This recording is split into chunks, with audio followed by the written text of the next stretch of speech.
வணக்கம் நண்பர்களே, எல்லாரும் எப்படி இருக்கீங்க? இன்றைக்கி நம்ம சேனலில் ஒரு வித்தியாசமான ஸ்நாக் ரெசிபி தான் பார்க்க போகிறோம். இது பார்த்திங்கன்னா நம்ம புடலங்காய் வச்சு செய்ய போகிறோம். இப்போ புடலங்காய் பார்த்திங்கன்னா யூஸ்வலாக பொரியல் பண்ணுவோம், இல்லை கூட்டு பண்ணுவோம்.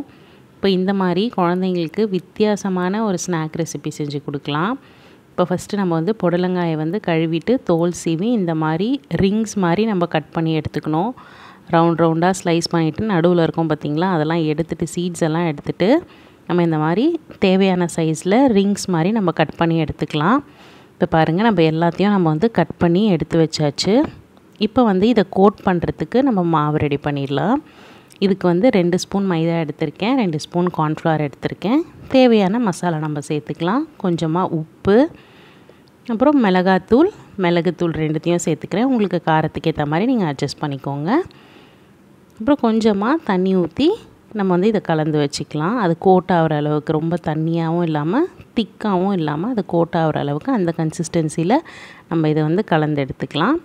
பிரெட் க்ரம்ஸும் இப்போ ரெடியாக இருக்குது. இப்போ இந்த நம்ம ரிங்ஸ் மாதிரி கட் பண்ணி வச்சுருந்த புடலங்காயை ஃபஸ்ட்டு இந்த மாவில் நம்ம டிப் பண்ணி எடுத்துகிட்டு அதுக்கப்புறமா பிரெட் க்ரம்ஸில் போட்டு பெரட்டி எடுத்துடலாம். இப்போ இது பார்த்திங்கன்னா யூஸ்வலாக இல்லாமல் நம்ம இது மாதிரி பஜ்ஜி கூட நம்ம செஞ்சு கொடுக்கலாம், பஜ்ஜி மாவில். பட் கொஞ்சம் டிஃப்ரெண்ட்டாக இந்த மாதிரி பிரெட் க்ரம்ஸ்லலாம் போட்டு எடுத்து கொடுக்கும்போது இந்த ரிங்ஸ் மாதிரி நம்ம அழகாக டொமேட்டோ கெச்சப் வச்சு சாப்பிட்றலாம். நம்ம பஜ்ஜி மாதிரி செஞ்சு கொடுக்கும்போது தேங்காய் சட்னி வச்சு சாப்பிடும்போது அதுவும் சூப்பராக இருக்கும். நீங்கள் 2மே ட்ரை பண்ணி கொடுக்கலாம். பசங்க ரொம்ப விரும்பி சாப்பிடுவாங்க. இது பார்த்திங்கன்னா புடலங்காயை நமக்கு டக்குன்னு வெந்துடும். நம்ம இதை ஃபஸ்ட்டு பாயில் பண்ணிவிட்டு அதுக்கப்புறம் போடணும் அப்படிங்கிறதெல்லாம் இல்லை. ஜஸ்ட் இந்த மாதிரி கட் பண்ணிவிட்டு நம்ம இந்த மாவில் கோட் பண்ணி எடுத்து அப்படியே பொரித்து எடுத்துட வேண்டியது தான். பாருங்கள், நான் எல்லாத்தையும் உங்களுக்கு இந்த மாதிரி கோட் பண்ணி பிரெட் க்ரம்ஸில் போட்டு எடுத்து வச்சுட்டு காமிக்கிறேன்.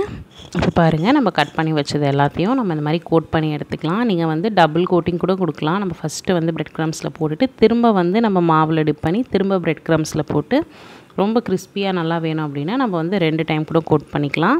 இப்போ பாருங்கள், இது எல்லாமே ரெடியாக இருக்குது. நம்ம ஒரு 10 to 15 மினிட்ஸ் நம்ம ஃப்ரீசரில் வச்சுட்டு அதுக்கப்புறமா நம்ம பொரிச்சு எடுத்தாலும் அது நல்லா செட் ஆகி சூப்பராக வரும். இப்போ நான் ஒரு 10 to 15 மினிட்ஸ் நம்ம ஃப்ரிட்ஜில் வச்சுட்டேன். இதுக்கப்புறமா தான் நான் பொரிச்சு எடுத்திருக்கேன். இப்போ பாருங்கள், எண்ணெயும் சூடாக இருக்குது. நம்ம இந்த ரிங்ஸை அழகாக ஒன்றா போட்டு நம்ம சூப்பராக பொரிச்சு எடுத்துடலாம். பாருங்கள், பார்க்குறதுக்கே ரொம்ப அழகாக ரொம்ப டிஃப்ரெண்ட்டாக இருக்கும். உண்மையாலே ஈவினிங் டைமில் இந்த புடலங்காய் வச்சு ஒரு சூப்பரான ஸ்நாக் நமக்கு. யூஸ்வலாக ஆனியன் ரிங்ஸ் நம்ம இந்த மாதிரி பண்ணுவோம். நம்ம புடலங்காயும் இந்த மாதிரி பண்ணி கொடுக்கலாம். இது ரிங்ஸ் மாதிரி இல்லாமல் நம்ம புடலங்காயே கூட நம்ம ஃப்ரெஞ்ச் ஃப்ரைஸ் மாதிரி நம்ம ஸ்லைஸாக நீட்டாக பாதியாக கட் பண்ணிவிட்டு கொஞ்சம் நம்ம நீட்டமாக கட் பண்ணி அதுக்கப்புறம் அதையும் இதே மாதிரி நம்ம கோட் பண்ணி பிரெட் க்ரம்ஸில் போட்டு நம்ம அந்த மாதிரியும் நம்ம கொடுக்கலாம். அது ஃபிங்கர் ஃப்ரைஸ் மாதிரி அதுவும் நல்லாயிருக்கும். ஸோ நம்மளோட ஐடியா அண்ட் க்ரியேட்டிவிட்டி தான். இப்போ ரிங்ஸ் மாதிரி போடுறது, நம்ம ஸ்டிக்ஸ் மாதிரி கூட நம்ம போட்டு எடுத்துக்கலாம். அதுவும் நல்லாயிருக்கும் நமக்கு. பாருங்கள், எல்லாத்தையும் நம்ம பொரித்து எடுத்துடலாம். ரொம்பவே வித்தியாசமாக சூப்பராக இருக்கும். இப்போ கடைசியாக சும்மா அழகுக்கு இந்த கருவேப்பிலை இருக்குது பார்த்திங்களா, அதை நம்ம பொரித்து எடுக்கும்போது நல்லா கிறிஸ்பியாக சூப்பராக இருக்கும். எனக்கு அந்த டேஸ்ட் ரொம்ப பிடிக்கும். அதனால நான் கடைசியாக கொஞ்சம் கருவேப்பிலை சேர்த்துக்கிறேன். பாருங்கள், சூப்பரான ஒரு புடலங்காய் ரிங்ஸ் ரொம்பவே அழகாக ரெடி ஆகிருக்கு. ரொம்பவே டேஸ்ட்டாகவும் இருந்தது.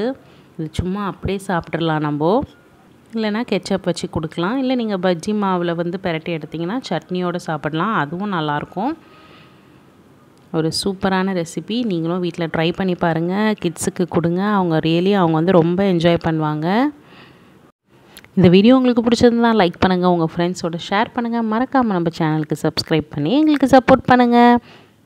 திரும்பவும் இதே மாதிரி ஒரு சூப்பரான வீடியோவில் உங்களை பார்க்குறேன். அது வரைக்கும் பாய்.